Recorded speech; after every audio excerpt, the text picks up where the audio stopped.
Real Madrid শেষ ম্যাচেও penalty miss করেছে।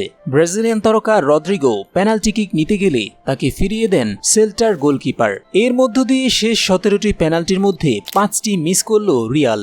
আর তাই এখন প্রশ্ন উঠেছে, রিয়াল মাদ্রিদের হয়ে পেনাল্টি কে নিবে? ফুটবল খেলায় পেনাল্টি খুব আলোচিত এবং একই সাথে সমালোচিত একটা বিষয়। আপনি যদি পেনাল্টি থেকে গোল দিয়ে দেন তাহলে সবাই বলবে এটা আবার কি, পেনাল্টি থেকে তো যে কেউই গোল দিতে পারে, আপনার এই গোল নিয়ে কোনো আলোচনাই হবে না। কিন্তু যদি আপনি এটাকে মিস করে যান তাহলে যে গোলটা ছিল পৃথিবীর সবচেয়ে গুরুত্বহীন গোল সেটাই হয়ে উঠবে সবচেয়ে আলোচিত বিষয়। অর্থাৎ এই ক্ষেত্রে আপনার সফলতা নিয়ে যতটা আলোচনা হবে তার চেয়ে বেশি আলোচনা হবে আপনার ব্যর্থতা নিয়ে। আর রিয়াল মাদ্রিদেরও আসলে এমনই অবস্থা হয়েছে।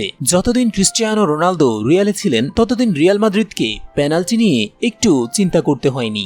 রিয়াল মাদ্রিদের কাজ ছিল শুধু পেনাল্টি আদায় করে নেওয়া, তারপর বল তুলে দেওয়া হতো রোনালদোর হাতে, বাকি কাজটা রোনালদোই সমাধান করে দেন। রোনালদো বল হাতে নিয়ে যখন গোলপোস্টের সামনে দাঁড়াতেন তখনই অর্ধেক বল জালে ঢুকে যেত।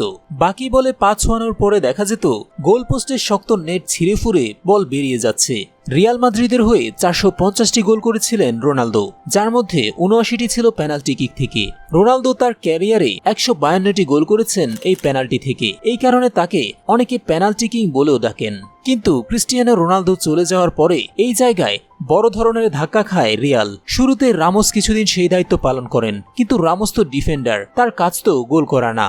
আর তাই দায়িত্বটা এসে পড়ে কারিম বেনজেমার উপর। বেনজেমাও খুব সুন্দরভাবে সামাল দিচ্ছিলেন সবকিছু, কিন্তু গত মৌসুম শেষে বেনজেমা সৌদি প্রো লিগে চলে যাওয়ার পর প্রাক মৌসুম পর্বে সেটি বর্তায় ভিনিসিয়াস জুনিয়রের কাঁধে। কিন্তু শেষ ম্যাচে ভিনিও অনুপস্থিত, মাত্র 18 মিনিটেই ইনজুরির কারণে মাঠ ছাড়লেন তিনি। আর সেই ম্যাচেও পেনাল্টি পায় রিয়াল মাদ্রিদ। সেল্তা ভিগোর বিপক্ষে রিয়াল পেনাল্টি পায় রদ্রিগোর কল্যাণে। তাই সবাই মিলে সিদ্ধান্ত নেন পেনাল্টি কিক নিবেন রদ্রিগো নিজেই, এবং হলো তাই। কিন্তু তার শট প্রতিহত হয় ঝাঁপিয়ে পড়া সেল্তার গোলরক্ষক ইভান ভিলারের হাতে। আর এতেই খেপেছেন কার্লো অ্যাঞ্চেলোত্তি। তার চাওয়া ছিল শট নেবেন অভিজ্ঞ লুকা মদ্রিচ, কিন্তু তিনি কিছু বলার আগেই খুব অল্প সময়ের ভেতর কিক নেওয়া হয়ে যায়। আনচেলত্তি রিয়াল মাদ্রিদের তারকা ভালভার্দের কাছে বলেছিলেন পেনাল্টিটা যেন মদ্রিচকেই দেয়া হয়, কিন্তু তার সেই মেসেজ ডেলিভার হওয়ার আগেই কাজের কাজ হয়ে গেছে। আর এ কারণেই রিয়াল মাদ্রিদ তারকা রদ্রিগোর উপর চটেছিলেন রিয়াল বস। কার্লো বলেন, আমি কি ক্ষুব্ধ? হ্যাঁ, কিছুটা তো বটেই। ওই সময় যোগাযোগ করাটা কঠিন ছিল। আমি ফেদিকে বলেছিলাম লুকা নেই, কিন্তু তখন আর সময় ছিল না, সামনে এ নিয়ে কথা বলতে হবে। ম্যাচ শেষে এ নিয়ে জিজ্ঞাসা করা হলে প্রতিক্রিয়া আড়াল করেননি আনচেলত্তি। জানিয়েছেন শট কে নেবে সেই সিদ্ধান্ত নেওয়ার স্বাধীনতা খেলোয়াড়দের দেওয়া হয়নি। সেল্তার বিপক্ষে ম্যাচটা রিয়াল মাদ্রিদ কোয়ালিটির কারণে নয়, নিবেদনের কারণেই জিতেছে বলে মনে করছেন রিয়াল মাদ্রিদ কোচ। এই পরিস্থিতি সামলে ওঠার জন্য আক্রমণ ভাগের একজন লোক লাগবে।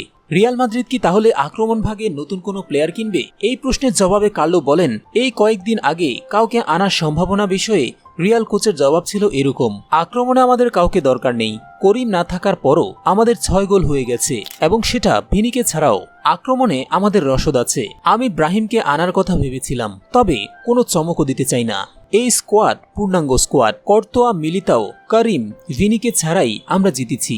দল হিসেবে এটা ভালোই। কার্লোর কথায় স্পষ্ট, নতুন কেউ আসছে না রিয়ালে। তাহলে এখন কথা হলো নতুন করে পেনাল্টি নেওয়ার দায়িত্ব কে নিবে?